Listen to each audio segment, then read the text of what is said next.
What's up, dreamers? We back at it again. We got Maya. Maya, say what's up. What's up, dreamers? All right, so we're gonna she's gonna help me commentate. She's an AI thing, and we're gonna be going over men who are over 30. Give one piece of money advice to men who are in their 20s. It could be about anything, and we're gonna be going over the comments, over every comment, not every comment, but most of the comments that's interesting of some information that we're giving to the 20-year-olds. What you think about that, Maya? That's a solid premise for a video.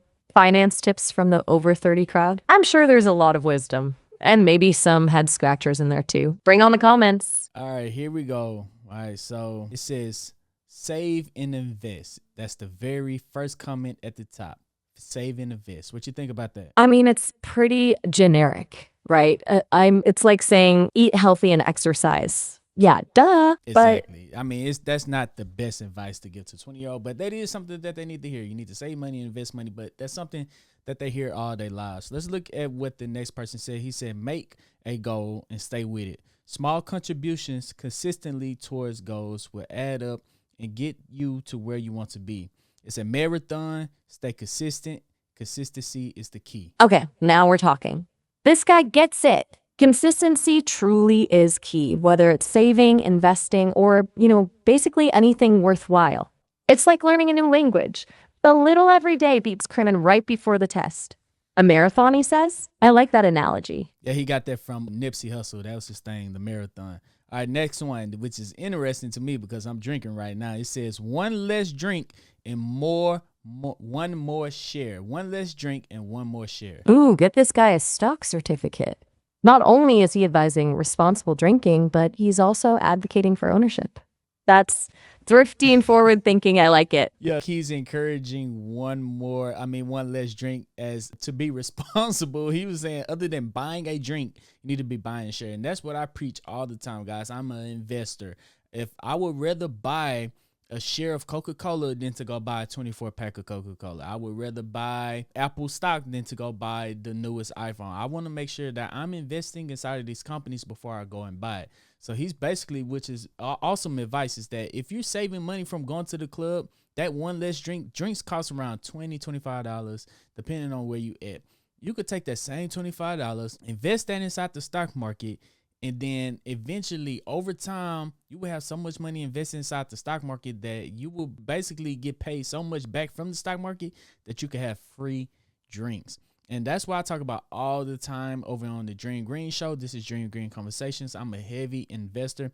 In fact, guys, if you want to learn more about investing, you could join the Patreon. Right now, inside the Patreon, I got 7 pro day traders in here that post their option trades every single day. I got video courses in there. I got tutorials in there. I got quizzes in there. If you guys do want to join the Lucid Dreamer team, go ahead and consider joining the Patreon over there. You'll learn everything you need to learn about the stock market inside of the Patreon. But right back to this video, let's look for our next comment. Maya, are you ready for the next comment? Whoa, hold on there. That's a lot to unpack. First, that's some seriously enthusiastic promotion. You're like the hype. Yeah. It is some good promotion. All right, let's go to the next one. All right, start investing young because the compound interest you make will be greater when you get older. This is like the golden rule of personal finance.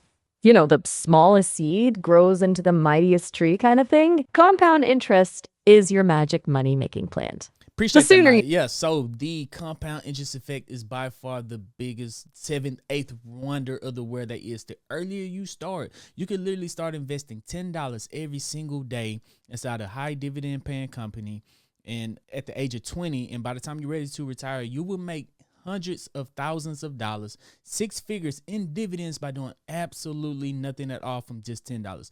If you wait until you're 30, now you got to invest around $25 every single day. If you wait until you're 35, now you got to invest around $40, $60 every single day. So the earlier you start, you getting 20-year-olds. You're getting this information from men that's in their 30s, and they wish they would have done this in their 20s. So if you pay attention, listen, soak up some of this information, you're going to make a lot of money. I'm trying to tell you guys, but let's go ahead, move on to the next conversation. Let's try this one first. Let me ask Maya, since she an AI, She might know everything. This comment says, read The Richest Man in Babylon. Maya, what is that book about? Ooh, classic. The Richest Man in Babylon is a parable about financial wisdom. It's set in ancient Babylon, but the lessons are timeless. Think of it as a motivational fable with a heavy dose of financial common sense. It talks about saving, investing, controlling your spending, and making your money work for you. Basically, the stuff we've been discussing. All right. Sounds like a book I need to read myself. Let's move on to the next one. It says, don't chase these females. Focus on yourself the right way, right? One female will come later on, but you could find her early on in life. If you do build with her, and your life will get better and easier. What? You could find... See, this what happened when y'all don't use commas and periods, bro. You throw me off. Okay, well, hold on. This one's a bit of a roller coaster. Let's break it down. It's saying, don't obsess over finding a girlfriend. Prioritize your own growth. And if you do meet someone special, teamwork and building a life together makes things easier. Yeah, building It's on good. that, another person said, avoid romantic companionship until you are at least 37. Bless their heart. That's niche advice, to say the least. I mean, So- it's not wrong to be independent and focus on your own goals, but 37 feels a little arbitrary, don't you think? Love doesn't always keep a schedule. That is true, but basically I got a lot of comments on here that you can't see that's saying pretty much females, women, girls, they are expensive. And then if you get one when you're not ready, you will never build truly financial freedom because you're going to be spending all your money on women. What do you think about that? That's a load of, look, finances are crucial, no doubt. But blaming women for financial struggles feels misguided. Relationships should be partnerships, not a drain. And perpetuating stereotypes like that isn't cool. It's like saying all blondes are dumb. We all know that's not true. We need to be careful not to paint with such a broad brush. So are you saying women are not expensive? What I'm saying is that people are expensive. Dates are expensive. Hobbies are expensive. Owning a pet is expensive. It's about budgeting and communication, not about generalizing about entire groups of people. Gotcha. All right, I see what side you on. All right, somebody said buy assets and not liabilities. Now we're talking. Assets put money in your pocket. Liabilities take money out, right? That's wise investing 101. So what would you consider investing inside of Jordans, like some Jordan shoes that could go up in value over time, could not go up in value over time, but they're seen as a collectible? Would that be an asset or a liability? Ooh, that's a tricky one. It depends. Some rare limited edition sneakers can definitely appreciate in value, turning into collector's items. That's an asset. But buying every new Jordan release, hoping they'll double in price, that's more of a gamble and could easily become a liability if trends change. You got to do your research and know your market, just like with any investment. So there you go, guys. The people that's investing inside of Jordans, don't let them say, hey, you got all these Jordans, but you don't own any Jordan stocks. If you're a good researcher and know all of your shoes and everything there is about any collectible item, then you do not have to look at it as a liability. You can look at it as an asset because you are informed enough to know if it's going to go up in value over time. So if you're buying Pokemon cards, if you're buying shoes, if you're buying cars, of anything like that, that could be a liability to most people, but if you're well educated on it, it could be an asset to you. All right, on to the next comment. It is, don't get into bad debt any reason. Ooh, solid advice. Debt can be a real drag, a dream crusher even. Avoiding it or getting rid of it ASAP is generally a good move. So if I ask you a question, let's say, should you save $5,000 first, or should you pay off your $5,000 debt on your credit card first? Tough call. It's the classic emergency fund versus debt snowball dilemma. Say you already got an emergency fund. You already got an emergency fund set aside, but now you're trying to set up a savings. So $5,000 savings or pay off your debt. Okay, in that case, I'd say knock out that credit card debt first. The interest rates on those are usually brutal. You're essentially paying extra just for the privilege of owning that money. Once gone, that's a guaranteed return on your investment of paying it off. All right, here go a comment with 11 likes. It says, get rid of people around you that don't feed your positive mindset. Ooh, that's a strong one. It's true, your environment shapes you. Surrounding yourself with people who uplift and inspire you is vital for personal growth, but getting rid of people sounds a bit harsh. Maybe it's more about setting healthy boundaries and choosing your tribe wisely. All right, let's look for one with a little bit more comments. All right. Okay, let's see. This one says, this one says, avoid family court at all costs. Whoa, that's heavy. That sounds like some hard-won wisdom.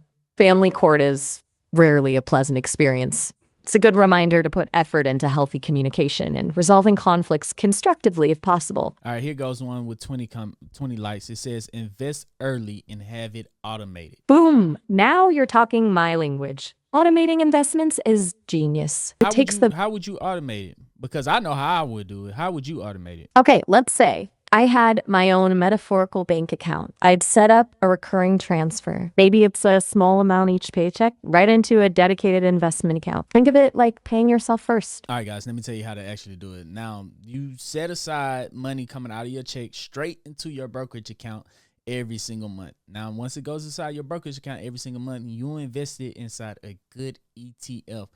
One ETF that you can do it on is the VOO. It tracks the S&P 500. That's the top 500 companies in America. You could buy it every week. You could buy it once a month. Doesn't matter. You're going to buy it whether the price is high or if the price is low. That is called dollar cost averaging, and that is by far the easiest way to invest inside the stock market. The second stock I'm going to bring you is ticker symbol QQQ. That is another ETF.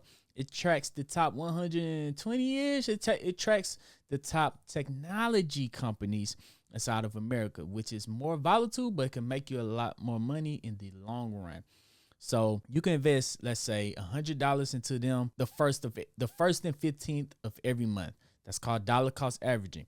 That is how you set it up on these brokerage apps to invest automatically. Once you set it up once on these brokerage apps and say, hey, I want to invest $100 on the 1st and 15th of every month, it's going to do it for you. You set it up. You can literally delete the app, forget it, and then just check on it once a year, twice a year, once every 10 years. And I promise you, every time you check it, you're going to make a lot of money as long as our economy is doing well. What do you think about that, Maya? Okay, that's some strong advice. Okay, we're back. Okay, now someone did not know how to follow directions. This is a woman. She said, I'm not a woman. No, she said, I'm not a man, but I don't yet see on here. Wrap that thing up. Child support is a real thing, and many women out here are looking for you to fill the position of baby daddy for the sole purpose of pretty much getting that bag, so getting that check. So they're looking for baby daddies with a little bit of money to get pregnant so they could pay child support. That's a sore spot for a lot of folks, especially in tough times. It's important to be responsible and thoughtful about family planning. And it sounds like this person has had some tough experiences. I mean, that was a woman that said it. I get that. And it's valid for her to share her perspective. Relationships are complex, and financial considerations can definitely play a role. It's important to approach those conversations with honesty and respect, no matter who's involved. See, you're an AI bot, so you don't really know how this works. It's women out here that's really trying to get these chicks from men from having a baby. I hear that what you're saying, and it makes sense to be cautious. It's always important to get to know someone and build trust before making big decisions like having a child. Okay, let's do two more. One of them says, look broke, play broke. Ooh, that one's about projecting your circumstances. It's kind of like the fake it till you make it idea, but focus on resources. It can be a mindset thing. When you feel confident in your financial situation, you might make choices that reflect that regardless of how much you currently have. Sometimes. I mean, I got a little money, but, you know, I really don't wear luxury items. The most luxury item I purchase might be Nike. Even to me, Nike is expensive, so I mostly buy New Balances, sometimes Adidas. So Adidas is getting more expensive too, so it's Nike. But when I say look broke, I don't walk around with Louis Vuitton or Gucci or anything like that. I literally have on New Balance right now, and I would spend money on New Balance before I spend money on looking rich, because it helps me save money, and the money I'm saving, I'm able to invest. And by playing broke, that's pretty much me saying, oh, no, I don't feel like going out this weekend. I ain't got it. Knowing doggone well I got it. I just want to save that money to invest inside the stock market. That's smart. It's all about prioritizing your goals. Saving for the future, even when you could be splashing out now, shows some serious discipline. Those delayed gratification skills will pay off big time later. Yeah, I appreciate that. All right, last comment. It says, don't chase women and absolutely do not get married. Now that's some advice I'm going to respectfully disagree with. Relationships can be wonderful, fulfilling experiences. Finding someone special can bring joy, companionship, and support into your life. But it's important to approach relationships with intention and mindfulness. Take your time. Get to know someone authentically and don't rush into anything serious. I feel you, Maya. Hey, Maya, that's all the comments we had today. I really appreciate you joining us in this video. Go ahead and say bye to all the dreamers. Thanks for having me. It's been a blast diving into these thoughts with all you dreamer. Keep reaching for the stars, stay curious, and remember it's all about the journey. Catch you next time. All right, dreamers, let me know how Maya did in this video. Did she do a good job explaining, this? I should have picked a guy, you know what I'm saying? Maya's a woman. She don't really know. It's men in 30s trying to explain to men in their 20s how to, any bit of advice. And a lot of men are saying, you better be ready for a relationship before you get inside of a relationship. So make sure that you stacking before you start, getting out there in them streets and finding you a wife or a woman. But let me know what you think, guys. You could drop down in the comment section right now. If you're over 30, give advice to anybody in their 20s down in the comment section. Any kind of advice that you would tell a 20-year-old. But if you made it in this video, go ahead and hit that thumbs up button, hit that subscribe button, because it helps out this channel more than you could possibly even imagine. Other than that, I'm Zeke, bringing you the Dream Green Show, and I'm out. Peace.